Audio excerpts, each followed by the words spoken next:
spent the past couple of years in a crazy hot market. Louisville home sales decline as demand outpaces supply. Effective communication is at the core of any situation. If you master these two ideas, you'll have a chance of being successful at residential real estate marketing. I think you need to be looking for investment opportunities that move the needle. The market will never crash if demand exceeds supply. This is what I've been telling you all along. This is the Jay Pitts Show. And we're back, folks. Welcome back to the Jay Pitts Show here on Talk Radio 1080. Real news, real talk. I'm your host, Jay Pitts, here with Ryan Harris, intrepid co-host, sir. What's going on? What's up, everyone? Jay, we were just talking about you order some new golf clubs. I did. Yeah, I did. And you might get some lessons. I don't know. I mean, I haven't really committed to lessons just yet. I desperately need them, I'm sure. I thought, I've been using I bought a set of golf clubs. This is funny and embarrassing all at the same time. I bought a set of golf clubs that I've currently been using from my college roommate, who is about 8 inches shorter than me, when he got a new set, probably 5 years after we graduated college.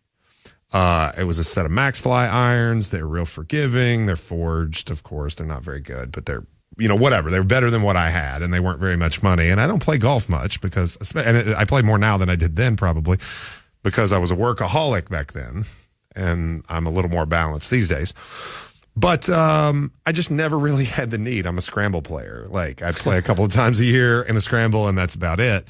And increasingly, I've enjoyed it and made some slight improvements that unfortunately don't stick.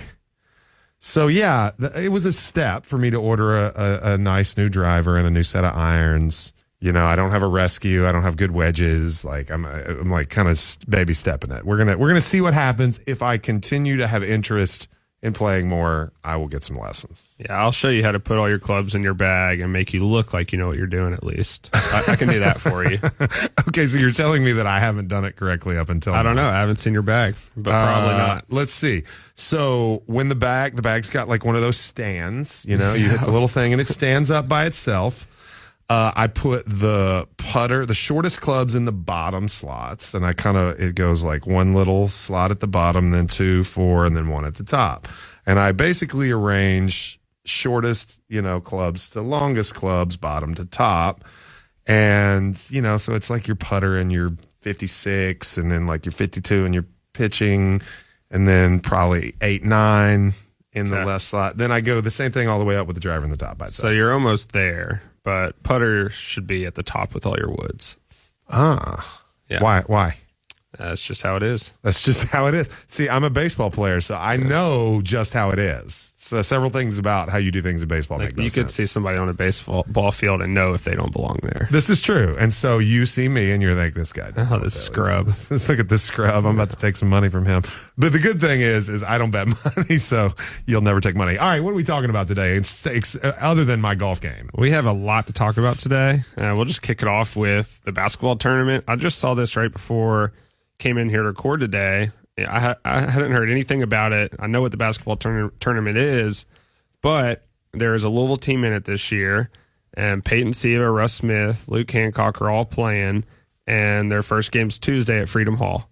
Wow. So they're playing here in Louisville, the regional. There's 8 teams. They're a 2 seed in the tournament. It's that one where winner takes all $1 million. And yeah, they're playing at Freedom Hall on Tuesday. So I'm definitely going to go to that.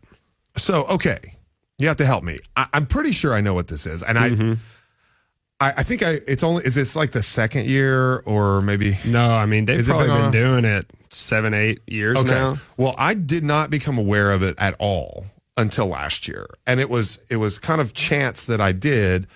I usually go to the gym in the morning, and last summer there was a couple, invariably there's a couple days in the summer the kids get more active. They've got things going on. I can't make my morning gym trip because I'm doing a drop off or something at basketball camp or something. And I go to the gym a little later around lunchtime, maybe a little earlier in the afternoon. And the TVs, a million TVs on in the gym when you're doing your cardio or what have you. And there's this basketball on. And I'm like, what is this? And it's celebrities, some ex-players, things like that.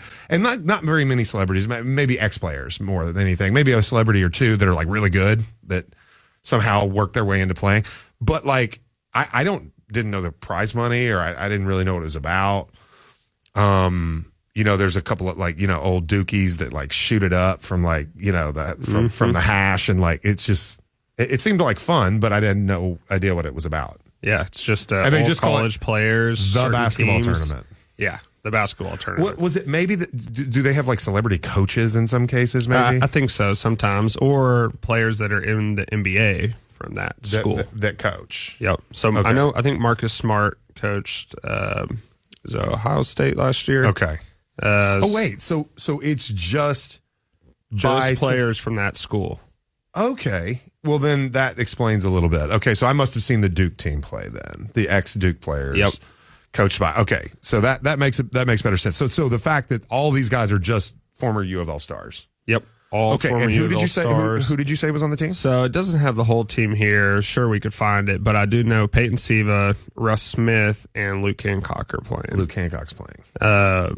It's a funny thing about Peyton Siva. We were just talking about golf. I saw he's starting to get golf lessons from Corey Kaufman at Persimmon. Oh, nice. Well, I went to Bellarmine with Corey. So, yeah, no, that makes a little sense. Is he an assistant pro or is he the pro? I know he owns the golf academy out there. That's what I'm saying. I've seen his social media posts about. So he has players on Korn Ferry. Had one on PGA Tour. Has a ton of college kids. He's got the junior camp out there. He's crushing it. It's pretty cool what he's doing. Very, very cool. Very cool. Well, I look forward. I won't be attending. I know that I have a conflict, but I will be following the basketball tournament now that I know U of L. And they're a number 2 seed. How do they determine the seeds, I wonder? It's a good question. I don't know. All right. We'll have to figure that out. Yep. All right. Here's a story from the field. We do this every week. I think we should honestly just start calling this Hey Jay. Hey Jay, but, what do you say? Yeah, this is another consumer question. We had a consumer, or we actually had an agent question last week. This time it's a consumer writing in, and they said, "Hey Jay, I'm going to be listing my house soon, and I want to interview at least 3 agents. What should I ask, and what red flags should I watch out for so I know I make the right choice?" Perfect question. Okay, so obviously certain things are going to be discussed, and my advice to anyone interviewing a real estate agent is you probably know several. There are 6,000 in the Greater Louisville Association of Realtors, which is a lot for a market our size. Similar markets have kind of a similar distribution of agent per household. Atlanta is crazy, as well as anybody, doing your work with Simba and MLS systems, how many members that different MLS systems have around the country. Louisville is actually a small system with 6,000, but compared to our population, that's a huge population of agents. So you probably know several. Do not just hire somebody because you're a friend, because they're even family.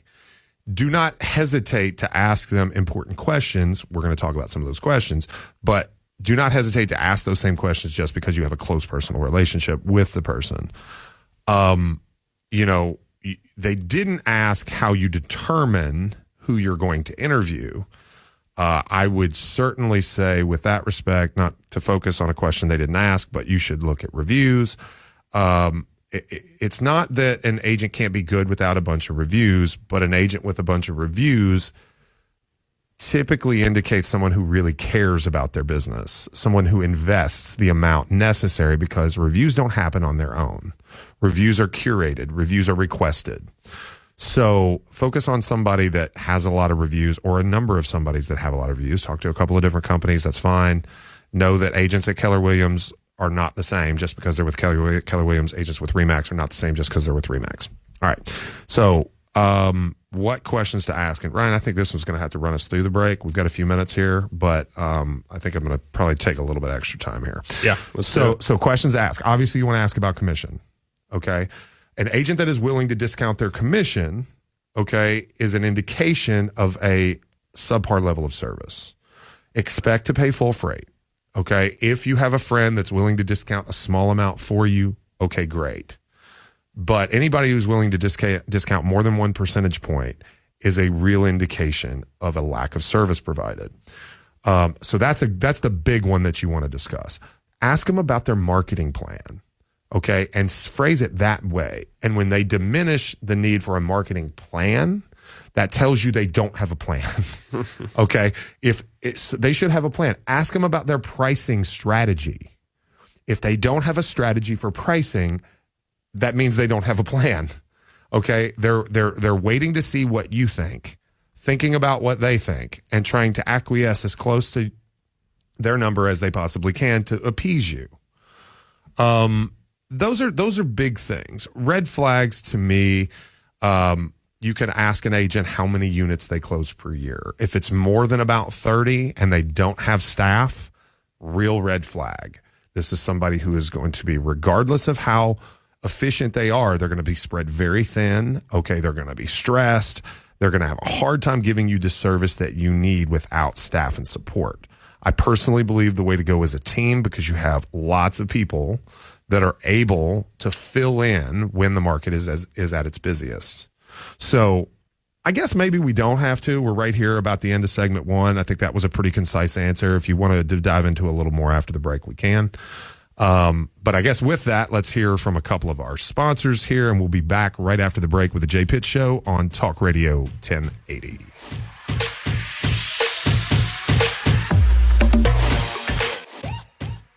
Welcome back to the Jay Pitt Show. I'm your co-host, Ryan Harris. This is Talk Radio 1080, real news, real talk. And folks, I can't believe it. Jay got that question done and pretty much answered before we cut to a couple sponsors. Yeah. We're getting better. We're getting back. I felt like we're going to have to, I'm going to show my lack of knowledge because it's probably not the same thing. I think in the DJ world, they talk about hitting the post. Is that a thing, Jim? He's nodding his head for you. So hitting the post, I'm going to explain for a second. This is a small talk. You put it on the thing, so I get to do it. Okay. All right. So you ever hear a song start on the radio, right? And you hear the instrumental before you hear the lyrics. And there's the DJ talking, right? And they're getting their transitions in and moving in. So hitting the post is where the DJ can finish everything he needs to say right before the lyrics start. So you're not supposed to speak over lyrics in radio. I've heard this explained to me. I probably sound like a novice. Jim, am I doing good? All right. I got a nod here. So I felt like I just hit the post for the first time in our radio career. Yeah, that was good. I mean, hey, look down, 1055. I'm like, man, I'm done. I can't believe it. All right, let's see how much we can mess it up. All right, let's roll. All right. We got this article here from Broke Agent Media. Active housing inventory for May falls to the lowest level on record.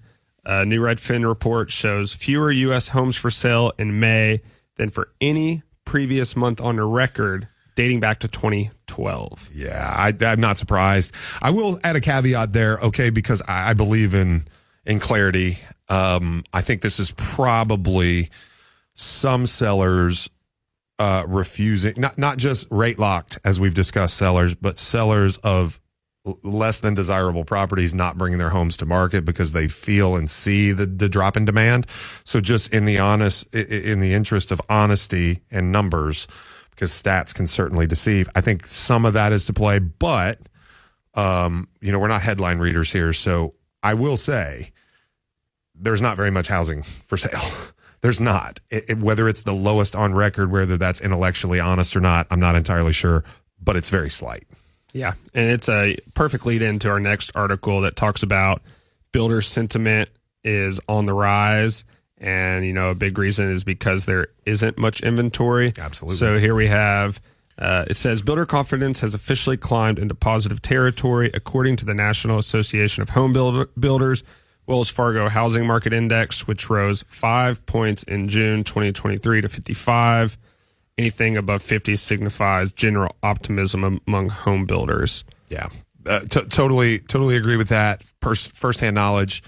I have the pleasure of working with some large national builders on their land acquisition, or more appropriately, lot acquisition to build new construction. The caveat I'll add there is this is top heavy.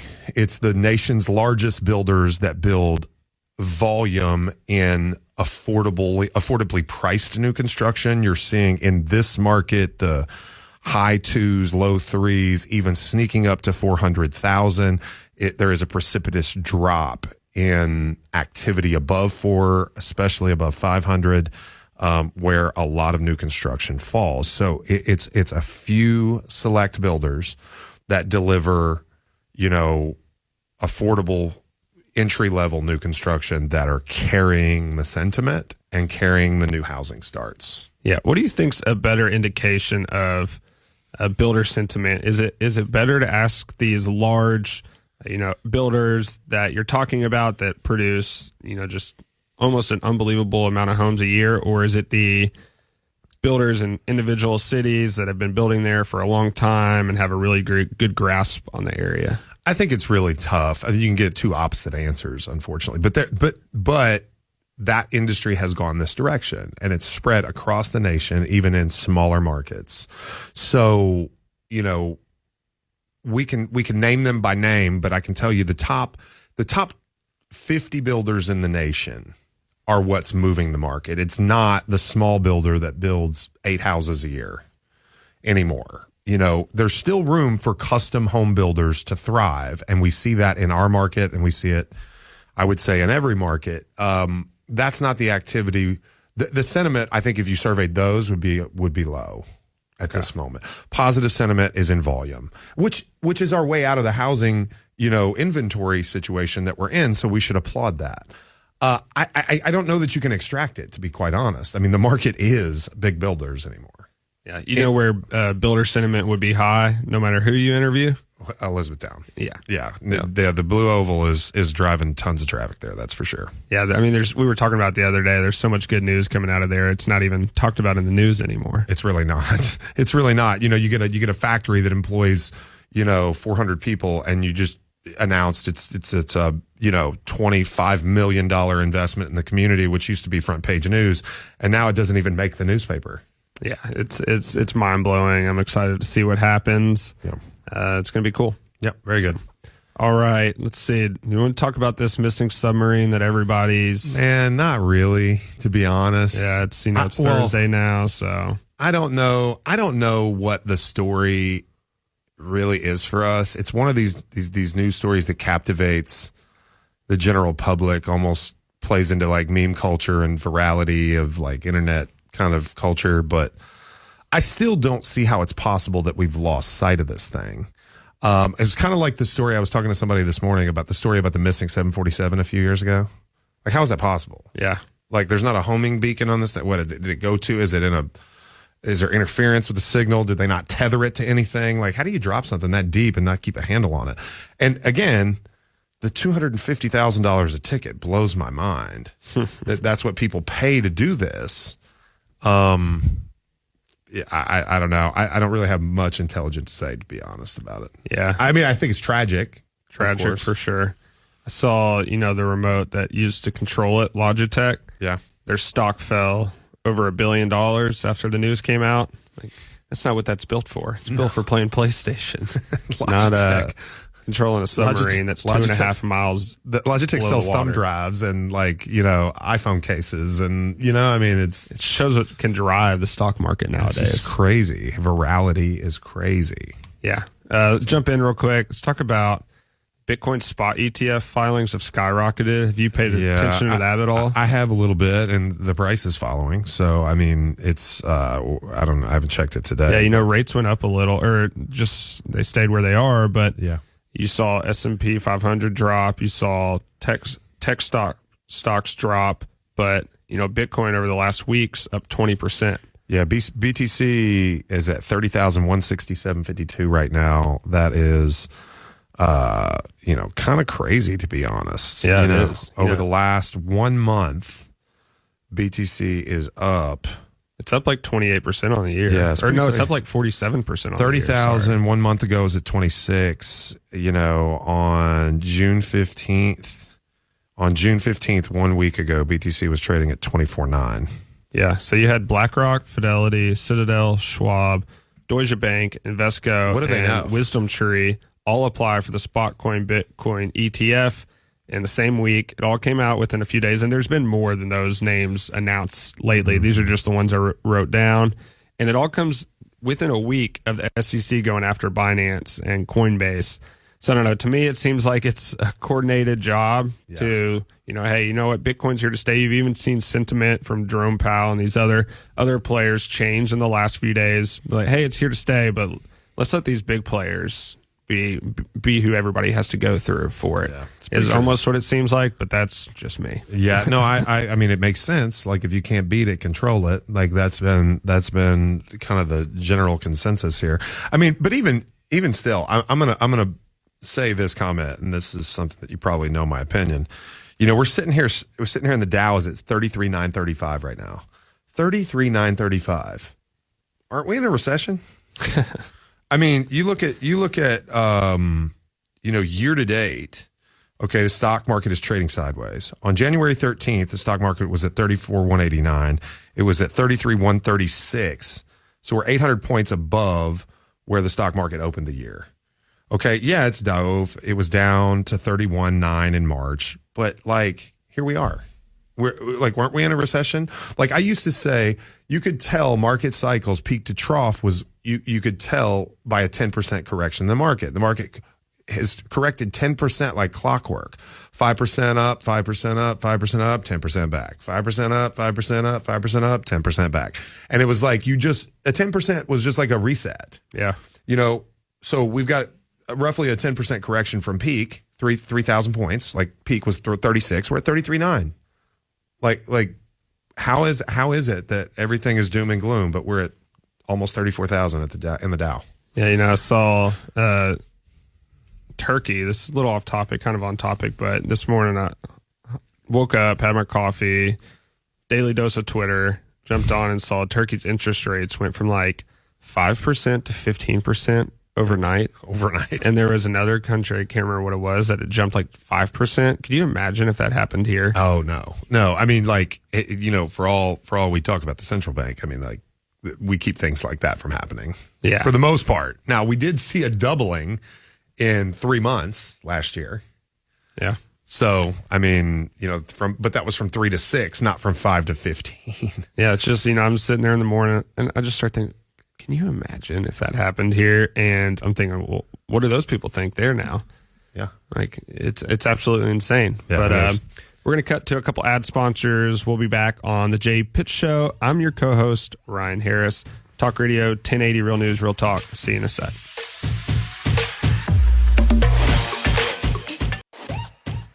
And we're back, folks. Welcome back to the Jay Pitts Show for segment 3.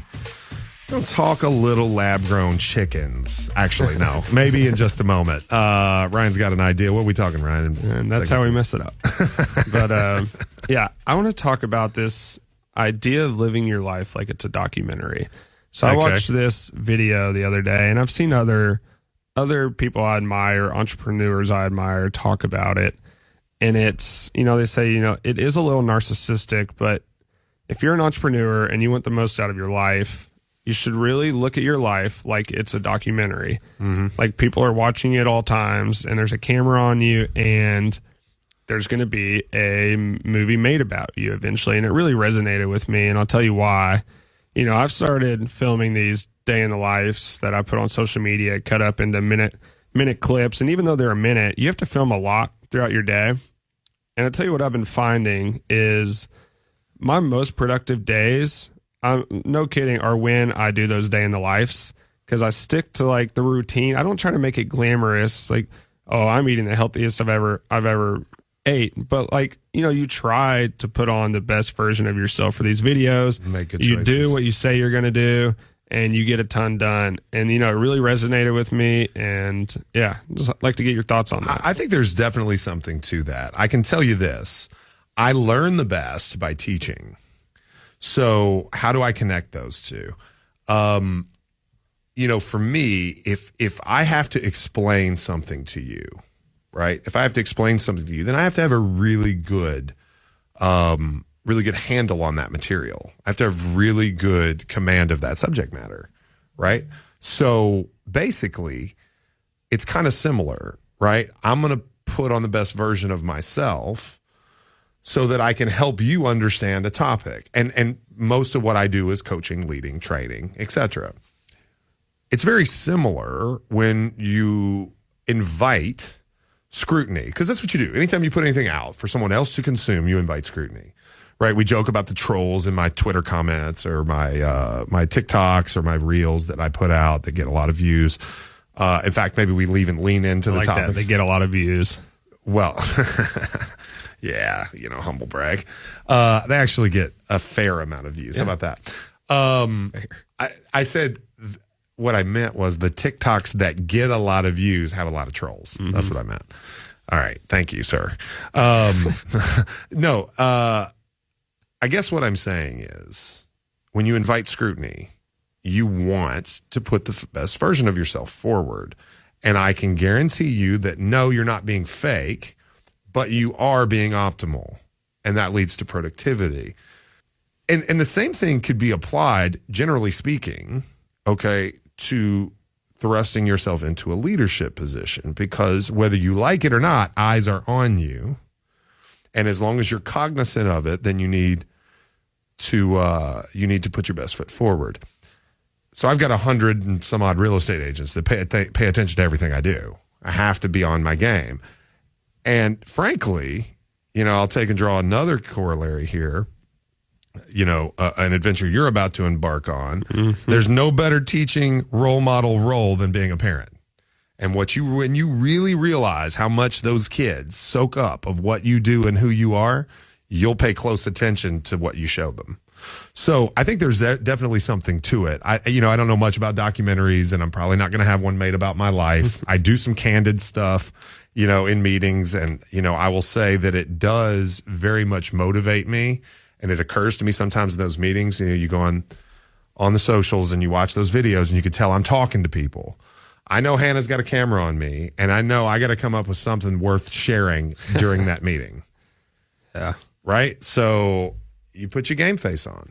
That's really do what you it even is. notice the camera that often anymore? No, not you've at been doing it for months now. Yeah, not at all. Not at all. And frankly, there was a camera there streaming it for in-house for the company before we were even pulling the film down and editing it. So no, I don't. But I do have moments where I remember that we're recording this for a reason. Mm-hmm. And it does provide in those moments extra motivation. You're like, hey, take this in this direction because this is what they need to hear. Yeah. You said you have some people reach out to you about, the videos you've been doing. Always. What's people saying mostly? Is it other agents reaching out? Like, hey, man, this is great, or... Well, the friends, family, past clients, acquaintances, it's like, hey, it's really cool that you do this. Or, hey, it's really cool that you have the courage to do this. Or I would never be able to put myself out there like that.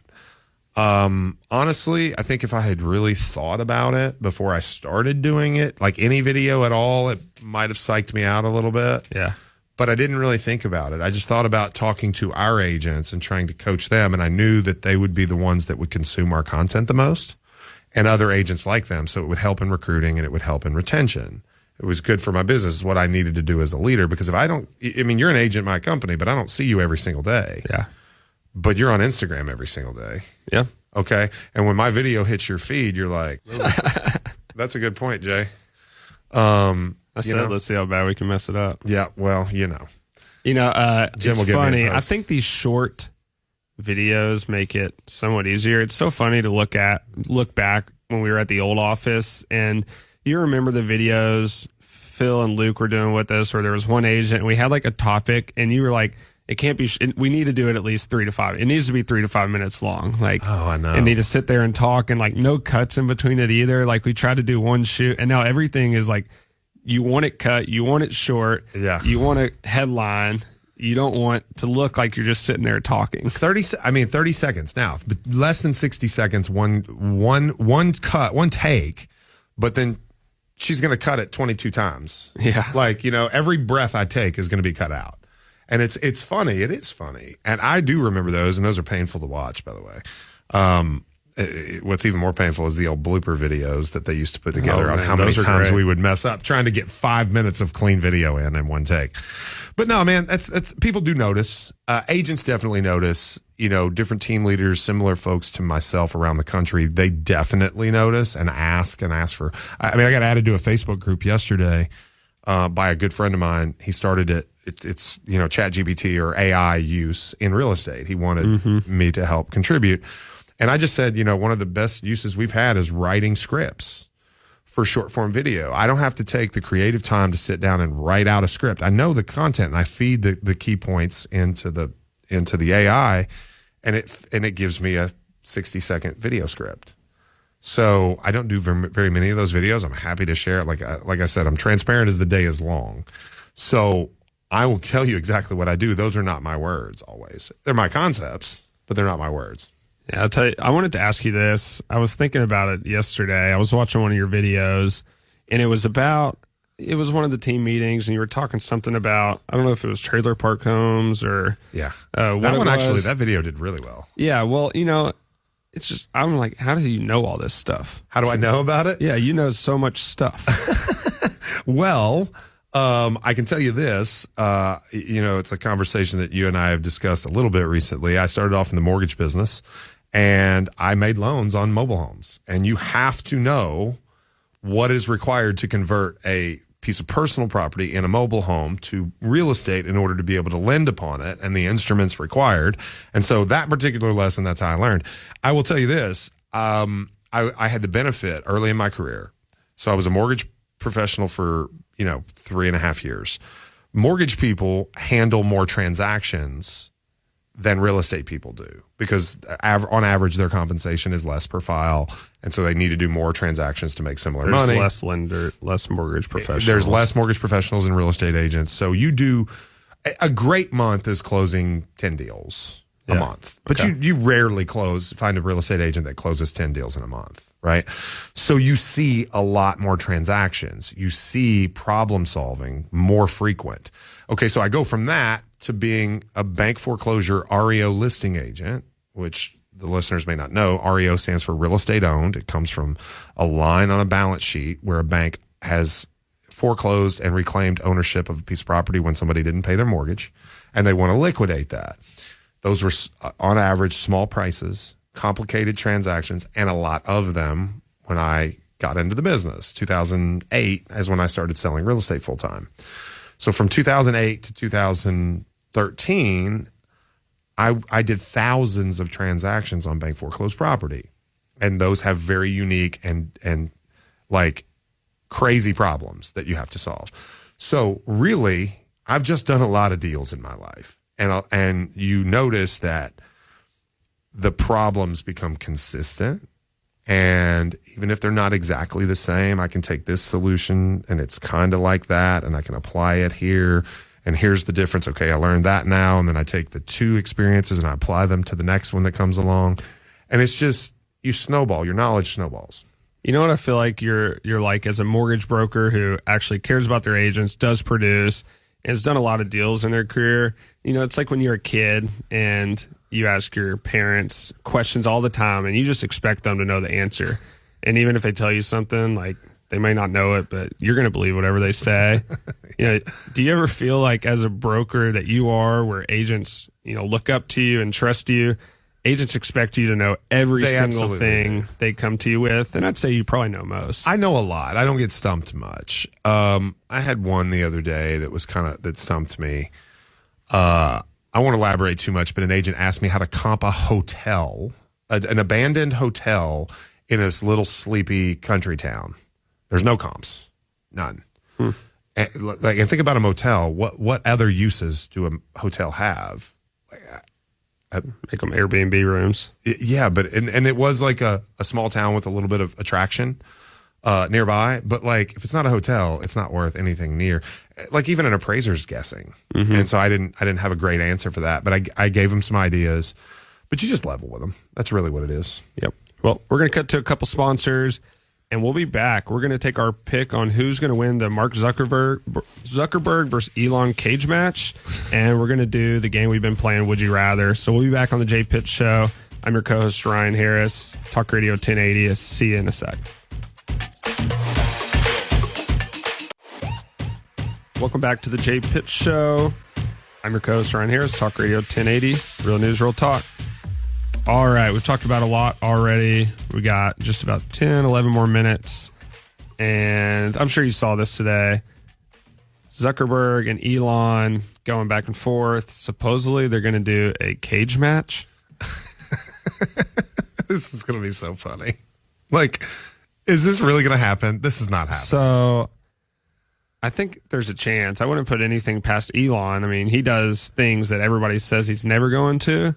And Zuckerberg's kind of being I think he's a loser for this. He's been training MMA for 5 years now, and he knows way more than what Elon's doing. The only way Elon has a chance is if there's no weight limit. If they don't have weight they have to meet. Well, I don't know what they both weigh. I can only imagine Elon weighs. Elon tweeted, "My best move is the walrus. I just lay on you." He tweeted that. He said, "That's my best move I have." So if that tells you anything. I don't know, man. Like, this is so funny to me. Like, so Zuck's been training MMA. I was unaware of that. Supposedly, he posted his the Murph. Did you see the Murph challenge he did? I mean, I know what the Murph is. Yeah, I didn't know he posted his time, and everybody's like, "Well, that's like the fifth fastest Murph of all time, or like only a few seconds behind the fastest one, or like you had to have been doing half push-ups or something." There's no way. Yeah. I'm not a Zuckerberg fan. Like, I mean, I acknowledge that he's changed the world, of course. You know who he should really fight? Who's that? The Winklevosses. That would be the Winklevi. Yeah. That was the best line in that movie. The Winklevi. They called him the plural Winklevi. Those guys are kind of crazy, like big Bitcoiners. Yeah, well, they're also, when you get into it, I can't say what I want to say. Let's not go. That's who we should fight because... I mean, there's probably some residual bad blood there, but I want to say, like, I mean, you've proven me wrong before with being more informed. I want to say Elon would win. Okay. I want to take Elon. Like, my spirit and my soul wants to take Elon because Elon's hilarious, and I don't really like Zuck all that much. But if he's training MMA and, like... I mean, Zuck said, just name the place, and Elon said, how about Vegas? We do it in Vegas. It'd sell out. Oh, guaranteed. They would make so much money. Not that they mean money. It'd probably be charity. I mean, we talked about the basketball tournament earlier. This like specialty sports promotion stuff that has gotten so big with, essentially celebrity boxing and celebrity boxers trying to become real boxers that like kind of looking like real boxers at times. Really, really kind of interesting. I don't know. I want to take Elon.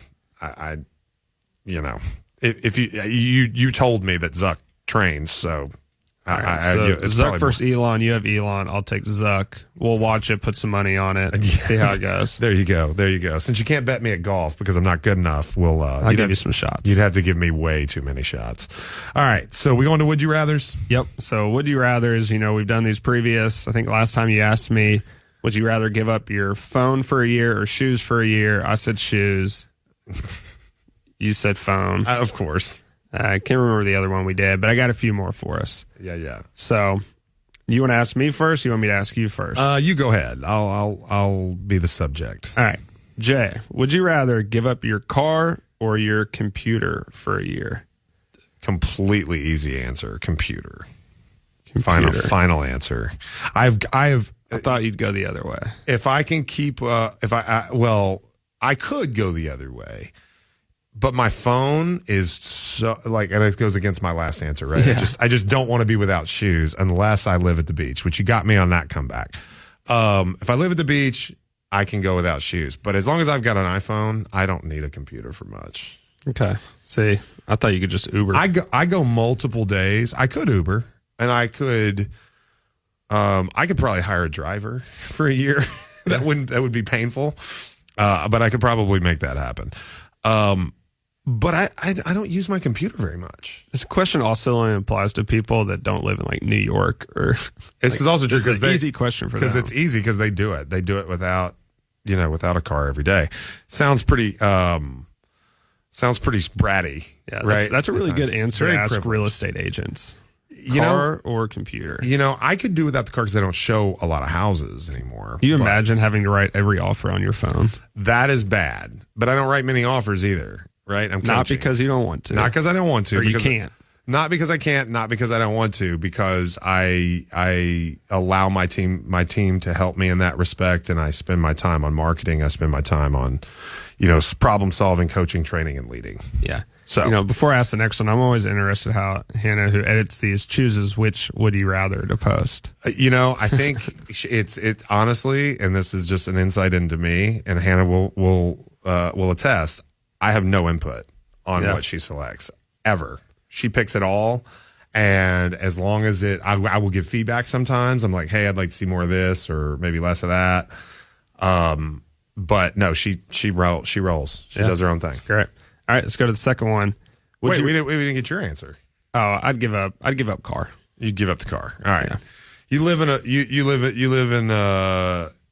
Crescent Hill area. You live in Crescent Hill, so you can walk to things a little bit easier than I can. I'm a little more suburban. So I could buy that. I think I expect that. Yeah. I'm also like a little bit older and a little more crotchety, so I need my. Well, I probably actually wouldn't be able to give up the car once the baby comes along. Well, I mean, Ubering with a small child is not a thing. So, all right. Next one. Would you rather give up traveling for a year or give up eating out at restaurants for a year? Define traveling. I guess vacations. No vacation. No vacation or no eating out for a year. I'd say vacation. Yeah. I've got 3 kids, man. It's too daggone hard to like pull dinner together. It's like it's so funny. Like the memes and stuff are so on point. It's like marriage is arguing with the same person about what to have for dinner every day for the rest of your life. Speaking of that, you had a great clip the other day about that. I think it came out today. Oh, yeah? About, see, this is how little I know about what goes on. About, marriages. Sometimes you get everything you want. Sometimes you get nothing that you want. Sometimes you meet in the middle.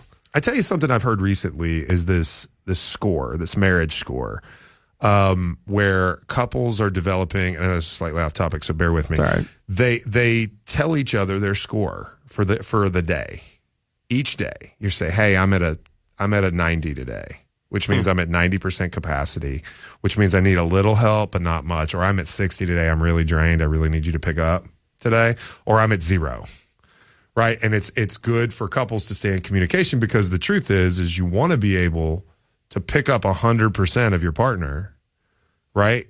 Yeah. But just the communicating from the party sharing that needs help makes them want to do more. And it lifts your spirits because you don't want, instead of sitting back and feeling drained and not able to give and expecting your partner to understand and this helps men, I think, a lot because we are less perceptive. And yes, that's a generalization, or maybe I'm just speaking about myself. I am less perceptive and I would like to know, like, I'm all in. Give me the sign and let's go. So that was cool. That was interesting. So I'm looking at my watch. I would just give I have one of the really nice Garmin's, and it has a body battery for yourself. So 0 to 100 as you sleep, it charges. Yeah. As you do things throughout the day, it gets less. I would just this thing bothers me sometimes because like I feel great right now. Feel like I slept awesome last night. Feel good. Yeah. A lot of energy. It says I'm a 47 out of 100. See, that's garbage. Yeah. You feel good. It ought to be like 92. But am I smarter than the watch? Don't know. You got an Aura, it's like the Aura ring or the Whoop strap or any of those things kind of do the same thing. I give my sleep score. I'll tell you, it's amazing how bad sleep is even after one drink. Oh, absolutely. One drink ruins sleep. One alcoholic beverage ruins it. Yep. And you think you're sleeping okay, and you just wonder why you're tired at 3 p.m. the next day, but that's why. Yep. No, I'm with you. All right, we got time for probably one more. So I'll answer. I would give up traveling for a year. Eat out too much in Louisville with friends. Wouldn't give that up. So, all right, one more. Let's do. All right, would you rather give up your ability to see for a year or your ability to speak for a year? Ooh, that's really hard. See or speak. Considering I talk for a living, oh Lord. I'm still gonna say speak. I say this is an easy one for me. I still say speak. I think it would be peaceful. Yeah. I just think about how much difficult everything is not being able to see. You can't go on walks. You can't drive. You could still write. You could learn to sign. You could do a lot of things. You could communicate. But like for me, honestly, for a year, it might be a long time. But like a month, like I might enjoy it. It's kind of like this brings me to like the first couple of weeks of like COVID, when, because like I have a very chaotic life. And we were like, we're staying home. Yeah. Okay. Like, for real? And, we just hung out with the kids. We cooked a lot of dinners. My son and I played catch in the backyard. We did a lot of took walks, like things like that were really peaceful. Now, I will say after an 8, 3 and an infant in a house for more than a few weeks with no help and no reprieve, it got a little crazy a little quick. But that first couple of weeks were pretty nice. Yep. So yeah, I'd give up speaking.